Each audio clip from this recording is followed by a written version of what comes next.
श्रीमद्भागवत महापुराण अध्याय 6 शेष भाग।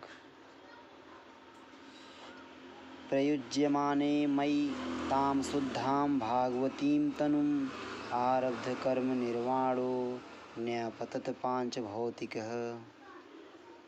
मुझे शुद्ध भगवत पार्षद शरीर प्राप्त होने का अवसर आने पर प्रारब्ध कर्म समाप्त हो जाने के कारण पांच भौतिक शरीर नष्ट हो गया। आरब्ध कर्म निर्वाणो कल्पांत इदमादाय स्याने अंभस्यु धन्वतः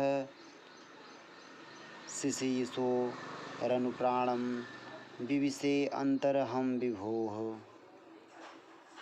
कल्प के अंत में जिस समय भगवान नारायण एकाणव प्रलयकालीन समुद्र के जल में शयन करते हैं, उस समय उनके हृदय में शयन करने की इच्छा से इस सारी सृष्टि को समेटकर ब्रह्मा जी जब प्रवेश करने लगे, तब उनके श्वास के साथ मैं भी उनके हृदय में प्रवेश कर गया।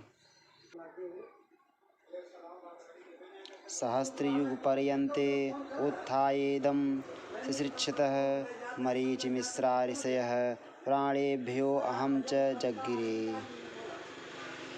एक सहस्त्र चतुर्युगी बीत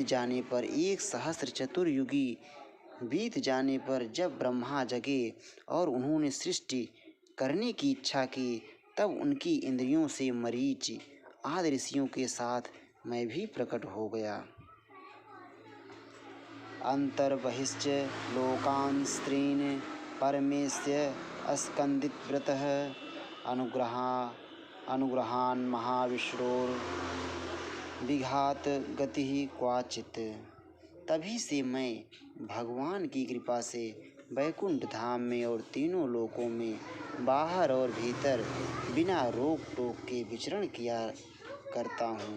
मेरे जीवन का व्रत भागवत भजन अखंड रूप से चलता रहता है। देवदत्तामिमां वीणां स्वरब्रह्मा विभूषितां मूर्छयित्वा हरिकथां गायमानश्चराम्यहम्। भगवान की दी हुई इस स्वर ब्रह्म से विभूषित बीड़ा पर तान छेड़कर मैं उनकी लीलाओं का गान करता हुआ सारे संसार में विचरता हूँ। प्रगायतः स्ववीर्याणि तीर्थपादः प्रेसरवाः आहूत इव मे शीघ्रं दर्शनं याति चेतसि। जब मैं उनकी लीलाओं का गान करने लगता हूँ, तब वे प्रभु, जिनके चरण कमल समस्त तीर्थों के उद्गम स्थान हैं और जिनका यशोगान मुझे बहुत ही प्रिय लगता है, बुलाए हुए की भांति तुरंत मेरे हृदय में आकर दर्शन दे देते हैं। एतद्ध्यातु रचितानां मात्रा स्पर्शेच्छया मुहुः भवसिन्धुप्लवो दृष्टो हरिचर्या अनुवर्णनम्। जिन लोगों का चित्त निरंतर विषय भोगों की कामना से आतुर हो रहा है, उनके लिए भगवान की लीलाओं का कीर्तन संसार सागर से पार जाने का जहाज है। यह मेरा अनुभव है, यह मेरा अपना अनुभव है। यमादिभिर्योगपथैः कामलो भवतो मुहुः मुकुंद सेवया यद्वत्तथा आत्माद्धा न साम्यति। काम और लोभ की चोट से बार बार घायल हुआ हृदय श्री कृष्ण सेवा से जैसी प्रत्यक्ष शांति का अनुभव करता है, यह नियम आदि योग मार्गों से वैसी शांति नहीं मिल सकती। सर्वं तदिदमाख्यातं यत् पृष्टो अहं त्वयानघ जन्म कर्म रहस्यं मे भगवतश्चात्म तोषणम। व्यास जी, आप निष्पाप हैं।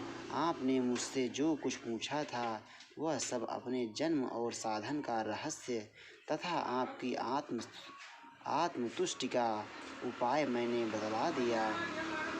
सूत उवाच एवं संभाष्य भगवान् नारदो वासवीसुतम् आमन्त्र्य वीणां प्रलयन ययौ यादृच्छिको मुनिः। श्री सूत जी कहते हैं, शौनक आदि ऋषियों देवर्षि नारद ने व्यास जी से इस प्रकार कहकर जाने की अनुमति ली और बीड़ा बजाते हुए स्वच्छंद विचरण करने के लिए वे चल पड़े।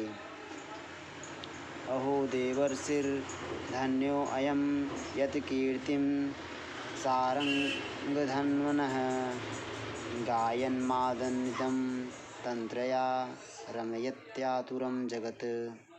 आहा, हे देवर्षि नारद, धन्य हैं ये देवर्षि नारद, धन्य हैं, क्योंकि ये सारंगपाणी भगवान की कीर्ति को अपनी वीणा पर गा गा कर स्वयं तो आनंदमग्न होते ही हैं, साथ साथ इस